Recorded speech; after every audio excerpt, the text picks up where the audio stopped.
বন্ধুরা, কিছুদিন আগেই ঘুরে এলাম শান্তিনিকেতনে। সকাল সকাল একদম রেডি টেডি হয়ে বেরিয়ে পড়লাম শান্তিনিকেতন যাব বলে।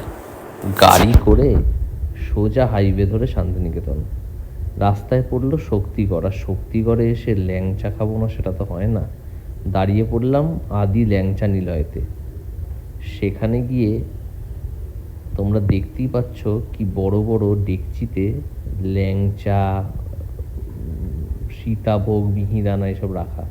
একটুখানি খেয়েটে আবার বেরিয়ে পড়লাম শান্তিনিকেতনের উদ্দেশ্যে। চলে গেলাম হোটেলে, এবং হোটেলের পরিবেশ খুব সুন্দর ছিল। একটি সুন্দর গ্রাম্য পরিবেশ এই হোটেলটি, তোমরা দেখতেই পাচ্ছ। হোটেলটার নাম ইউনিক শান্তিনিকেতন।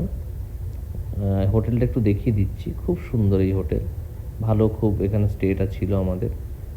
তারপরেই বেরিয়ে পড়লাম সোনাঝুরির উদ্দেশ্যে। তো সোনাঝুরিতে প্রচুর জিনিস পাওয়া যায়, দামও খুব কম এবং পরিবেশ অসাধারণ।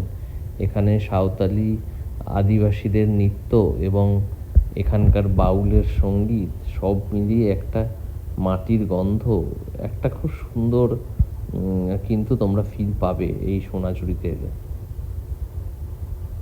সোনাঝুরিতে কিছুক্ষণ কাটিয়ে আবার চলে গেলাম আমরা সুরুল বাড়িতে বা সুরুল রাজবাড়িতে। সুরুল সরকার বাড়িও বলতে পারো।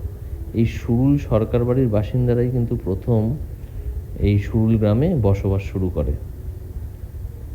তারপরে এদের কিন্তু রাজবাড়ির কন্ডিশন খুবই সুন্দর, খুবই ভালোভাবে এরা রেখেছেন, এবং প্রতি বছর খুব ধুমধাম করে এখানে দুর্গাপুজো হয়।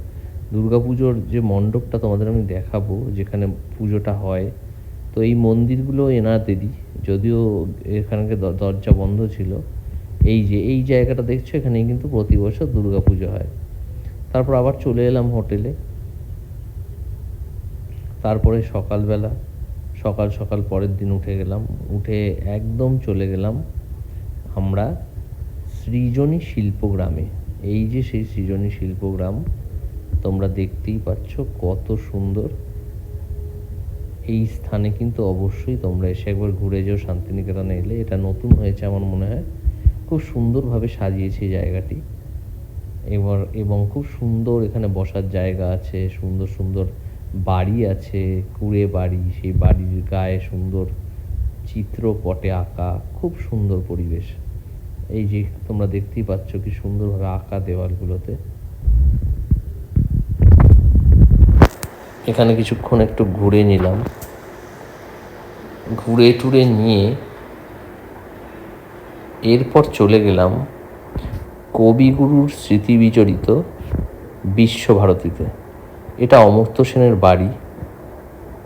অমর্ত্য সেনের বাড়িটা তোমাদের দেখিয়ে দিচ্ছি। হ্যাঁ, এই বিশ্বভারতীতে কিন্তু একবার আসতেই হবে শান্তিনিকেতনে এলে।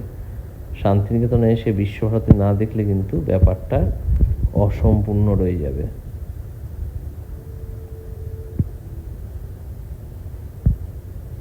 এই সেই বিখ্যাত বটগাছ বিশ্বভারতীতে। কিছুক্ষণ বিশ্বভারতীতে কাটিয়ে আবার বেরিয়ে পড়লাম হোটেলের উদ্দেশ্যে। কিছুক্ষণ হোটেলে খাওয়া দাওয়া করে একদম বাড়ির উদ্দেশ্যে বেরিয়ে পড়া। খুব সুন্দর লাগলো শান্তিনিকেতন। অনেক ছোটোবেলায় আগে এসেছিলাম এখানে, তখন এখানে এসে এই জায়গার মাহাত্ম্য বা এই জায়গার সৌন্দর্য বা পরিবেশ সেগুলো কিছুই বুঝতে পারিনি, কিন্তু এইবার এসে আবার কিন্তু শান্তিনিকেতনের একটা প্রেমে পড়ে গেলাম। সবাইকে বলবো এখানে এসো, এবং ভিডিওটা ভালো লাগলে অবশ্যই লাইক এবং শেয়ার করো।